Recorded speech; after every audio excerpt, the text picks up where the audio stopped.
여러분, 은혜가 뭘까요?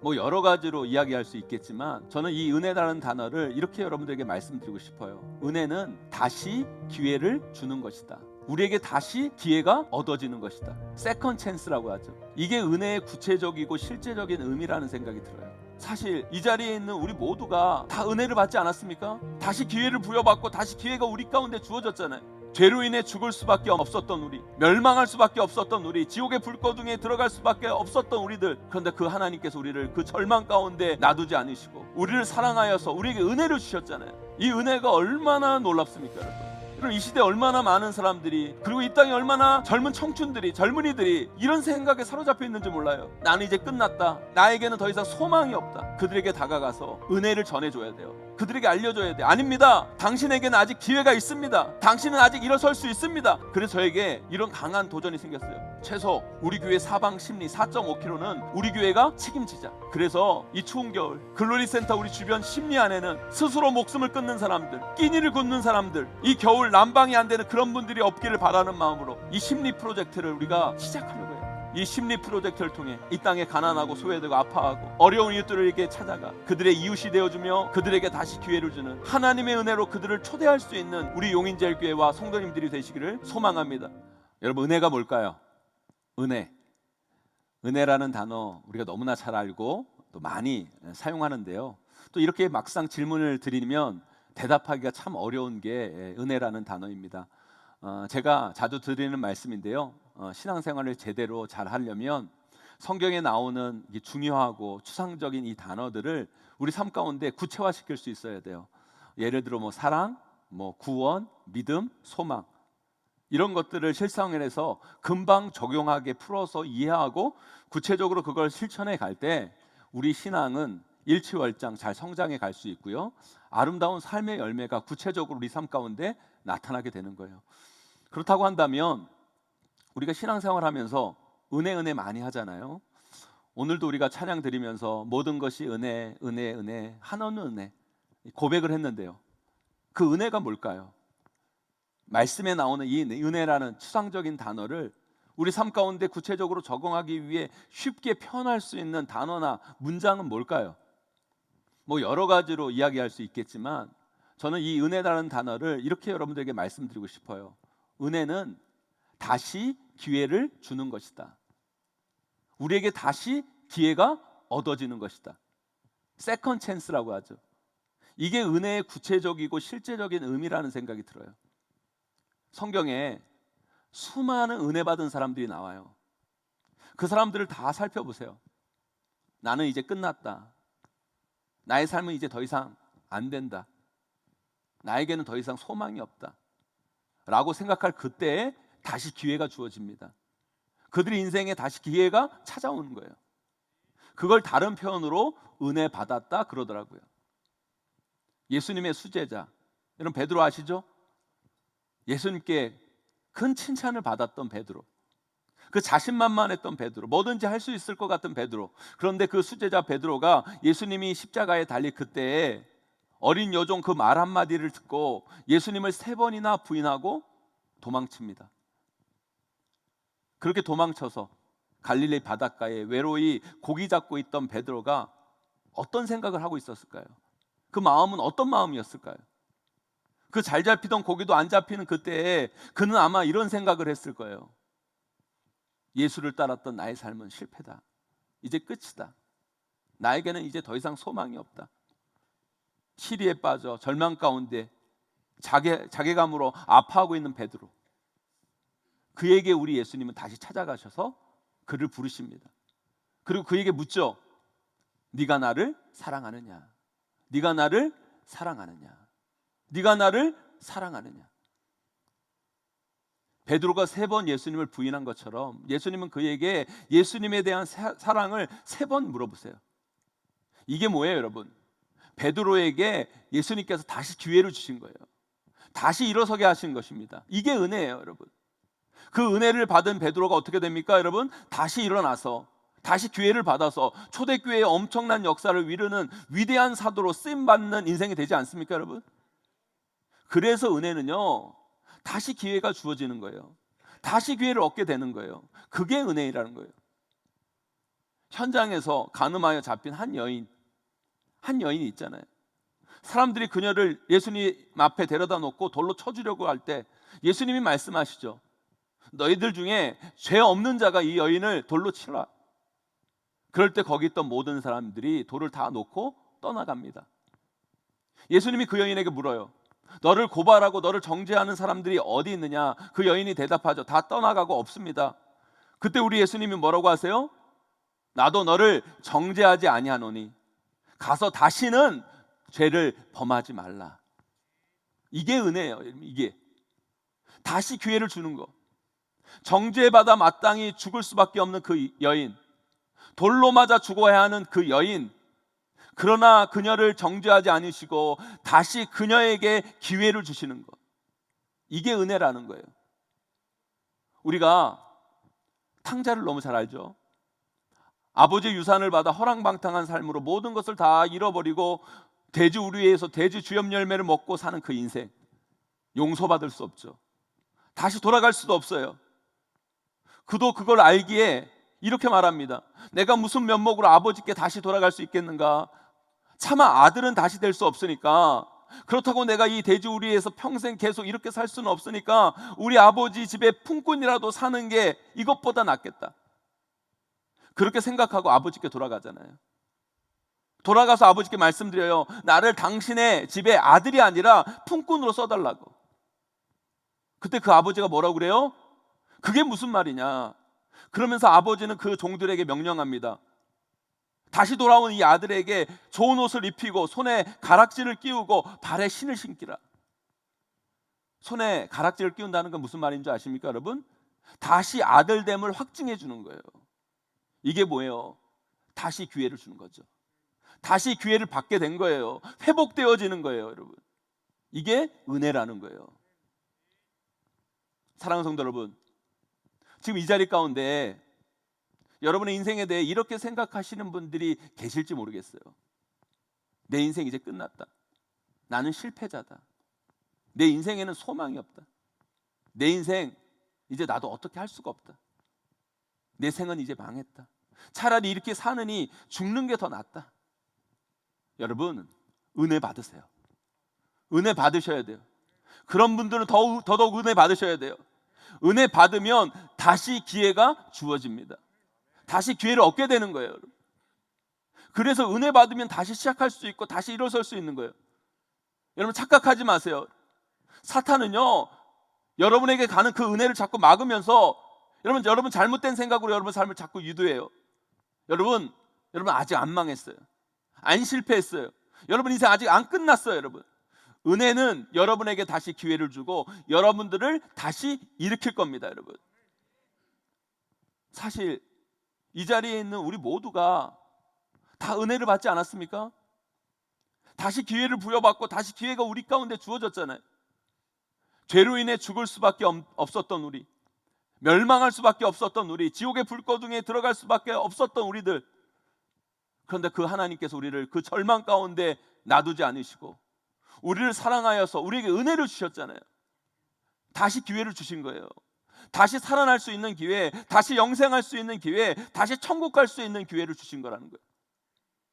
그래서 우리가 은혜 받은 자들 아닙니까? 아멘? 이 은혜가 얼마나 놀랍습니까, 여러분? 그래서 저는 요즘 이런 생각이 들어요.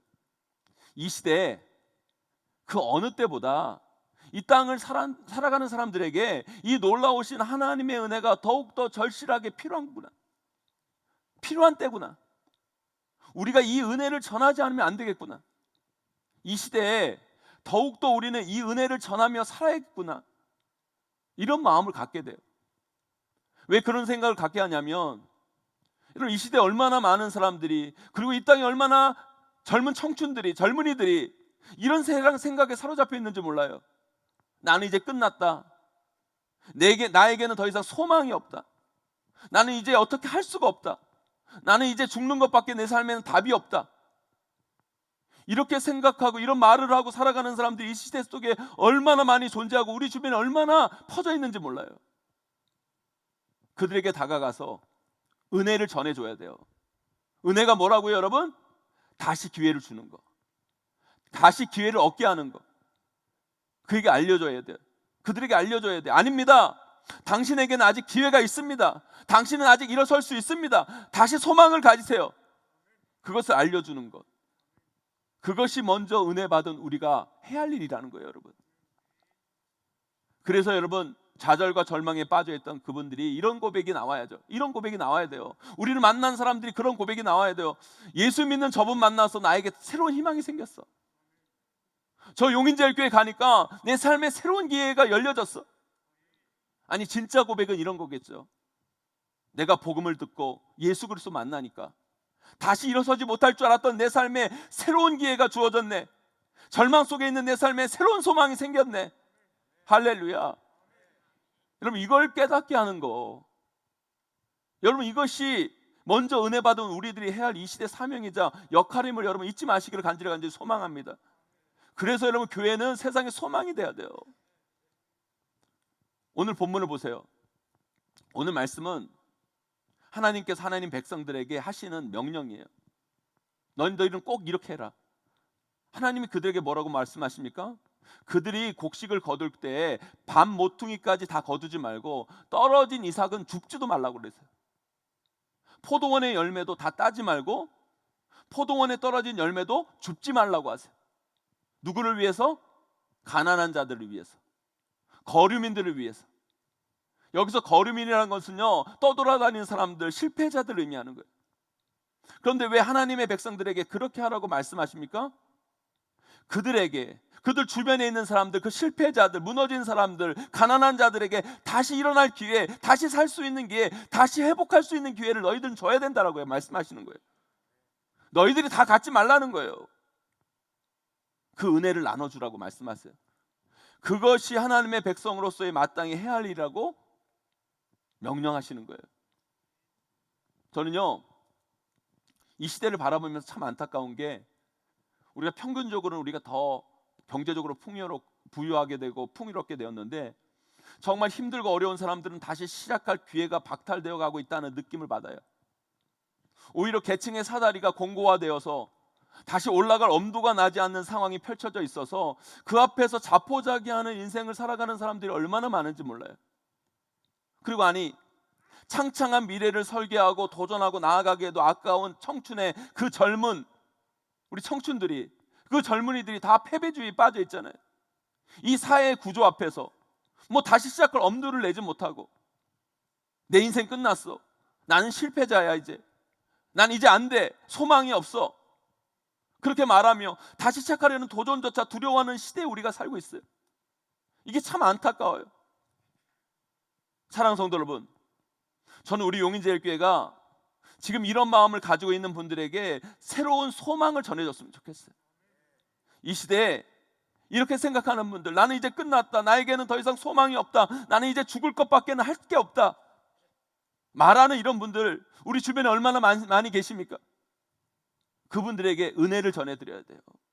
아니요, 당신은 다시 일어설 수 있습니다. 여러분은 다시 시작할 수 있습니다. 저와 함께 은혜 받고 다시 일어서자고, 다시 시작하자고. 여러분, 이 은혜를 여러분 전해줘야 된다는 거예요. 이걸 추상적인 말로만 하는 게 아니라 우리가 이걸 실제적으로 실천했으면 좋겠어요. 우리 주변 가운데 이걸 실제적으로 실천했으면 좋겠어요. 그래서 여러분, 우리 용인제일교회 성도님들에게 오늘 설교 제목, 이 프로젝트를 여러분들에게 제안드리고 싶어요. 심리 프로젝트. 심리 프로젝트. 여러분, 이 심리 프로젝트가 뭔지 아세요, 여러분? 어떻게 아시겠어요? 제가 만든 말인데. 그런데 아주 제가 다 만들었다고는 할 수 없고요. 경주 최부자라고요, 경주의 엄청난 부자인데, 부자 가문이에요. 경주 최부잣집이라고. 정말 부잣집인데 정말 아주 건강한 부자, 몸이 건강해서 건강한 부자가 아니라 생각이 참 건강해서 건강한 부자인데, 이분 가문에 내려온 가운이 있는데 그 가운의 체관에서 제가 만든 거예요. 그 집 가운 중에 이런 내용이 있어요. 사방 백리 안에 굶어 죽는 사람이 없게 하라. 사방 백리 안에 굶어 죽는 사람이 없게 하라. 백리면 여러분 몇 킬로예요, 여러분? 45킬로예요. 옛날 농사 지을 때 사람들이 띄엄띄엄 살 때는 45킬로에 사람들이 얼마 안 살지만 지금 우리 교회 주변 45km만 봐도요, 얼마나 많은 사람이 삽니까? 45km면 저 서울까지 책임져야 돼요. 거기까지 우리가 다 책임지는 건 과욕일 것 같아요. 그래서 우리 교회 주변 사방 심리 4.5km는 우리 교회가 책임져야 하지 않을까라는 생각을 해서 제가 이걸 심리 프로젝트라고 얘기 드리는 거예요. 사랑하는 성도 여러분, 교회는 뭐 하는 것입니까? 생명을 살리고 영혼을 구원하는 것이 교회예요, 여러분. 저는 우리 용인제일교회가 살리는 곳이 되었으면 좋겠어요. 우리 용인제일교회 이 글로시 센터 때문에 이 지역이 살아나고 이 지역의 사람들이 살아나는 그런 일들이 일어났으면 좋겠다는 거예요. 그래서 이 지역의 사람들이 용인제일교회 때문에 이 용인이 정말 살기 좋은 곳이라고 이야기하고, 그래서 이 대한민국의 많은 사람들이 이 용인으로 오고 싶어하는, 지금 소망이 끊어지고 절망하고 있는 이 시대 가운데 소망을 불러일으키는 교회, 우리 용인제일교회가 되기를 소망합니다, 여러분. 그런데요, 그런 곳이 되기 위해서는 우리가 반드시 기본적으로 해야 할 일이 있어요. 그게 뭐냐면 최소한 심리 4.5km 안에 있는 사람들 정도는 우리가 어떻게든 살리려는 노력을 해야 하지 않을까, 이런 생각을 하게 됐어요. 그래서 심리 프로젝트라고 해서 제가 여러분들에게 우리가 해야 할 두 가지를 말씀드리고 싶어요. 두 가지. 이 두 가지는 뭐냐? 첫째는요, 우리 교회 사방 심리 안에 있는 사람들 중에는 스스로 목숨을 끊는 사람이 없게 하자. 우리 교회 사방 심리 안에는 스스로 목숨을 끊는 사람 절대 없게 만들자. 또 다른 하나는 우리 교회 사방 심리 안에 있는 사람들 중에는 끼니를 걱정하고 굶어서 못 먹는 어린아이, 청년, 장년, 어르신들을 없게 하자. 여러분, 이게 바로 제가 제안하는 심리 프로젝트예요.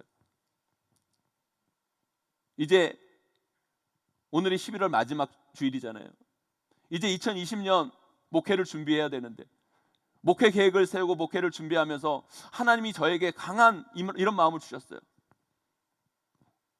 목회 계획을 준비하면서 우리 교회를 부흥시키고 이 지역을 위해 우리 교회가 무엇을 할 것인가 많은 고민을 하면서 우리 교회가 부흥하고 우리 교회가 지역의 사회 여러 일들을 하는 것도 중요하지만 기본적인 것이 충족되어지지 못해 어려움을 겪고 아파하고 목숨을 잃는 사람들, 이런 분들이 우리 교회 주변에 있다면, 그런데 그런 분들 우리가 챙기지 못한다면 우리 교회가 정말 제대로 된 방향으로 가고 있는가라는 것들을 고민하게 되었어요.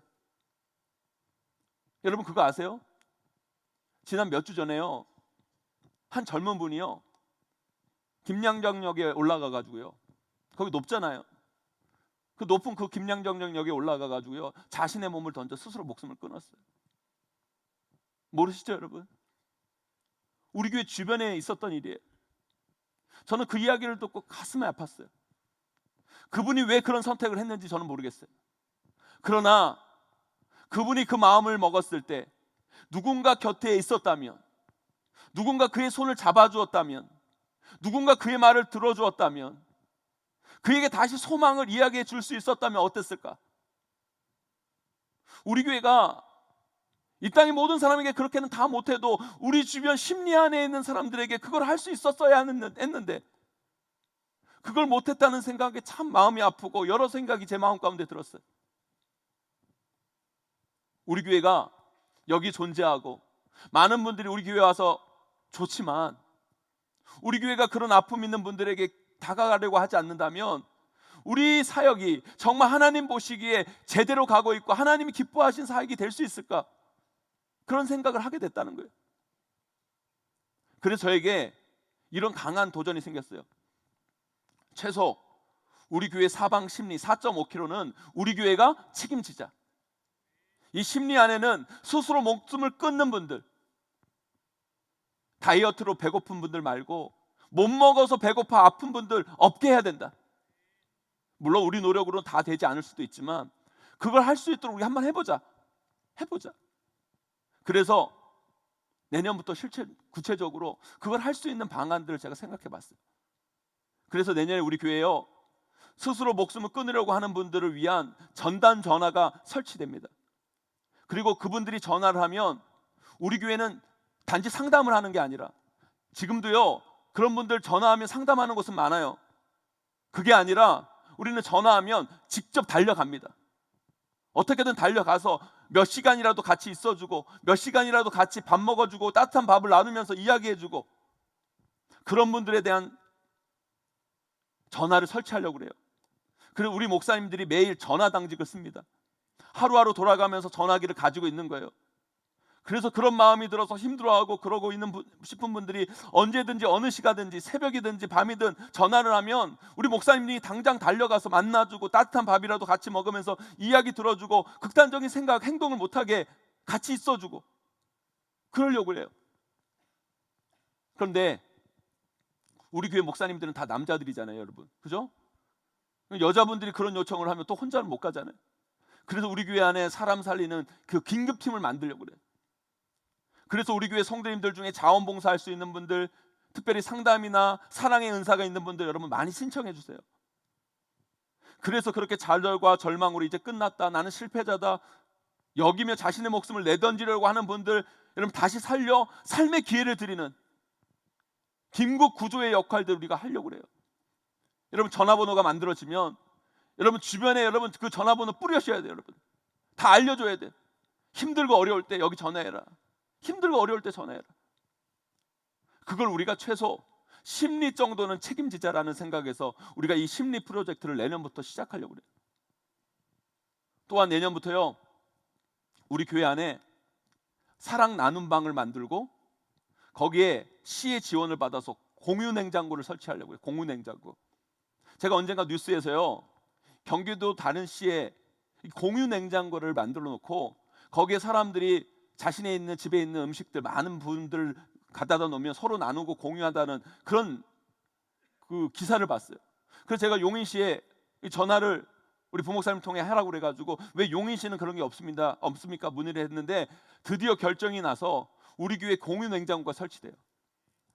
이런 공유 냉장고가 뭐냐면 우리가 뭐 음식을 하면 우리 집 먹는 것보다 조금 더해서 이 공유 냉장고에 갖다 놓으면 우리 주변의 어려운 이웃들 그리고 이런 외지에서 홀로 와 있는 우리 학생들 또 명지대 용인대 엄마 아빠 밥 먹을 그 아이들이 여러분 공부한다고 올라와가지고 밥 잘 못 챙겨 먹는 그 우리 학생들 일하러 온 청년들 외국인 노동자들 유학생들 끼니를 걱정하는 우리 어르신들 아이들과 공유하고 같이 먹는 거예요.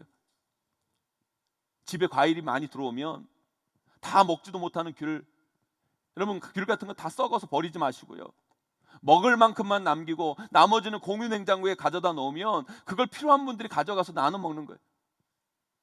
김장을 해도 몇 포기 좀 더해서 여러분 우리 집 먹고 그 몇 포기는 또 어려운 이웃들을 위해 우리 공유 냉장고에 오셔서 여러분 쟁여 놓으시면 여러분 그것을 통해서 정말 어려운 이웃들을 함께 나누고 반찬을 하면 조금 넉넉히 해가지고 우리 집 먹을 만큼 먹고 조금은 여러분 예배 드릴 때 갖고 와서 공유 냉장고에 딱 넣어놓으면 힘들고 어려운 사람들이 함께 나누고 우리 성도들의 이런 노력뿐만 아니라 제가 발로 뛰고 우리 법인 글로리 비전을 통해 기업의 후원도 받고 시원의 지원을 받으면서 쌀도 받고 여러분 그래서 가난한 이웃들을 먹이고 그들에게 다시 일어날 기회 살아날 수 있는 기회 당신들 옆에 우리가 있다라는 것들을 함께 공유했으면 좋겠다라는 생각을 하게 됐어요.